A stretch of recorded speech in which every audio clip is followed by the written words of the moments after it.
Oi, gente.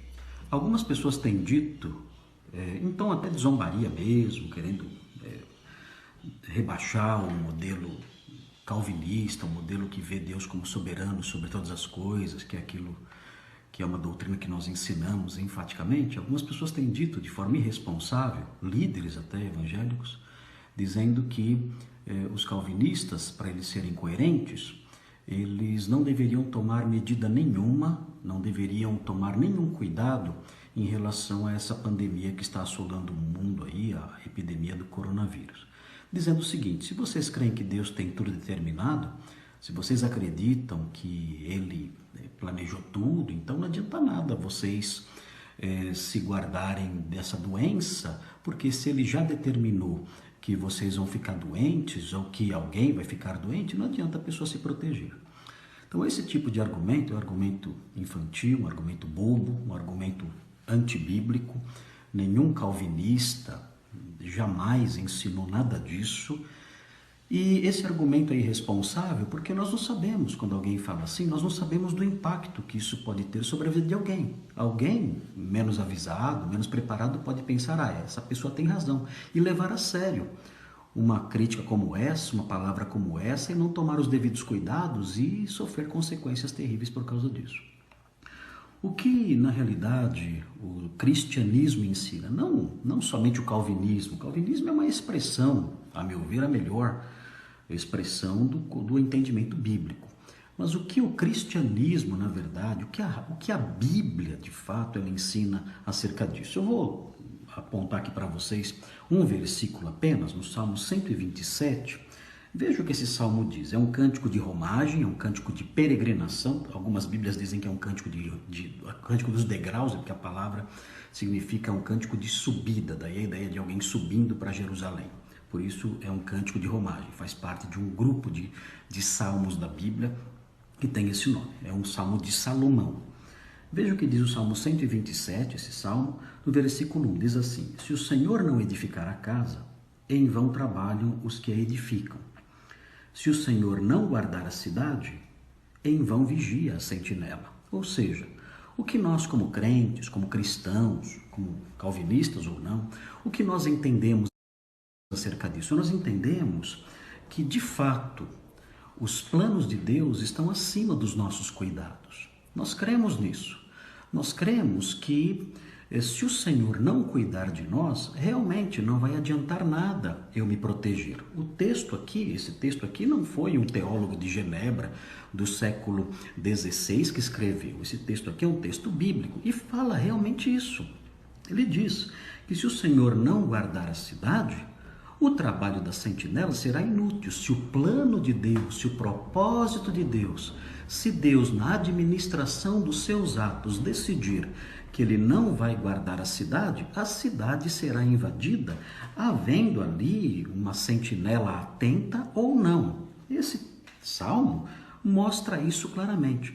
No entanto, isso não significa, e o Salmo não diz isso, e em nenhum lugar na Bíblia isso é dito, isso não significa que os moradores da cidade ou os governantes da cidade devem remover a sentinela. Não. Por quê? Porque nós, os crentes, os que conhecemos a Bíblia, não afirmamos isso. Nós não afirmamos isso pelo seguinte: nós sabemos que pode ser que Deus queira guardar a cidade. E para isso, ele usará a sentinela. A sentinela será o seu instrumento para ele proteger a cidade.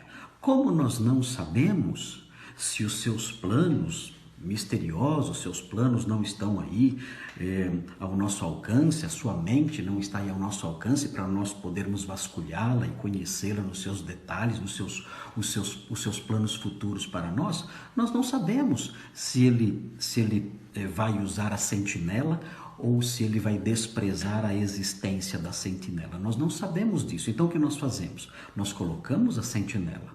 Se o Senhor quiser nos livrar, ele vai nos livrar, inclusive usando a sentinela. Isso é sabedoria. Se ele não quiser nos livrar, ele não vai nos livrar, ainda que nós tenhamos ali a sentinela. Eu quero dar um exemplo disso um exemplo disso no livro de Neemias. Eu vou mostrar aqui para vocês, Neemias no capítulo 4, é interessante, porque Neemias, ele conhecia esse salmo. Neemias escreveu muito tempo depois de Salomão ter escrito esse cântico dos degraus, esse cântico de peregrinação, e esses cânticos eram muito conhecidos em Israel. Então Neemias certamente conhecia esse salmo, mas veja o que ele faz quando ele está trabalhando na edificação do muro, e ele percebe que a sua obra está prestes a ser atacada pelos inimigos ao redor, o povo da terra ao redor, querendo destruir o trabalho que ele está realizando. O texto diz assim, em Neemias 4,16: daquele dia em diante, metade dos meus moços trabalhava na obra e a outra metade empunhava lanças, escudos, arcos e couraças. E os chefes estavam por detrás de toda a casa de Judá. Os carregadores, que por si mesmos tomavam as cargas, cada um com uma das mãos fazia a obra e com a outra segurava a arma. Veja, ele ali cuidando, ainda que ele soubesse que Deus é soberano e poderia não querer livrar a cidade. Os edificadores, cada um trazia sua espada à cinta e assim edificavam. O que tocava a trombeta estava junto de mim. Disse eu aos nobres, aos magistrados e ao resto do povo: grande e extensa é a obra, e nós estamos no muro muito separados, longe uns dos outros. No lugar em que ouvirdes o som da trombeta, para ali acorrei a ter conosco. O nosso Deus pelejará por nós. Veja, mesmo ele sabendo, mesmo ele tendo consciência clara ali de que o plano de Deus envolvia até o livramento e até a construção, o sucesso da obra, ele não prescinde das sentinelas, das armas e dos cuidados. Então, o que nós aprendemos com isso? O que nós aprendemos com textos como esse, com a conjugação dessas verdades todas? Nós que somos cristãos, não estou falando só dos cristãos calvinistas, que, a meu ver, vocês sabem, a meu ver, tem um entendimento melhor das Escrituras. Mas o entendimento cristão, bíblico, como é o Deus bíblico, como é o Deus da palavra, como é esse Deus? Esse é o Deus que, se Ele quiser livrar, Ele livra com sentinela ou não. Eu posso colocar ali, tomar todos os meus cuidados, lavar as minhas mãos e evitar aglomerações e tomar todas as medidas. E, no entanto, o plano soberano de Deus é envolver eu ficar afetado pela doença, eu ser afetado pela doença, eu ser contaminado, ser contagiado por esse vírus. Se isso está nos planos de Deus, em vão serão essas medidas todas. No entanto, nós entendemos que o seu plano pode ser diferente. Ele pode querer usar essas coisas todas, a minha higiene, os meus cuidados todos, o meu afastamento das pessoas, para me livrar.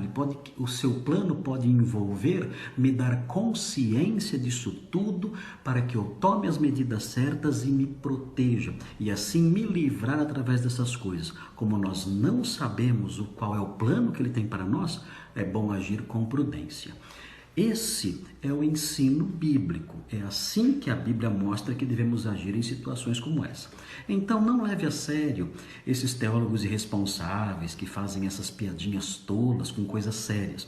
Não leve isso a sério. Essas lições que eu acabei de passar para vocês, eu fico até surpreso de ter que dizer isso em resposta a supostos doutores da palavra ou até líderes aí de igrejas. É até surpreso isso, porque essas coisas eu aprendia quando eu era criança. Essas coisas eu aprendia nos meus tempos de menino, nas classes de EBD, nas escolinhas ali, na escola bíblica de férias para crianças, nós aprendíamos essas coisas. São lições elementares do cristianismo. Todo cristão com conhecimento pífio, fraco, basilar das Escrituras sabe essas coisas. No entanto, nós temos que dar respostas agora, hoje em dia, até para pastores que não entendem a teologia séria, a teologia profunda e fazem piadinhas, podendo até comprometer aí a saúde das pessoas. Mas que Deus abençoe vocês, considerem essas coisas e tomem bastante cuidado, sabendo, mantenha as sentinelas lá, sabendo que se o Senhor não guardar, em vão serão todas as medidas. A minha súplica é que os seus planos envolvam guardar todos nós, inclusive usando as sentinelas aí do lavar as mãos e do tomar os outros cuidados que nós temos aprendido. tá ok? Deus abençoe vocês e que essa crise passe depressa. Tchau.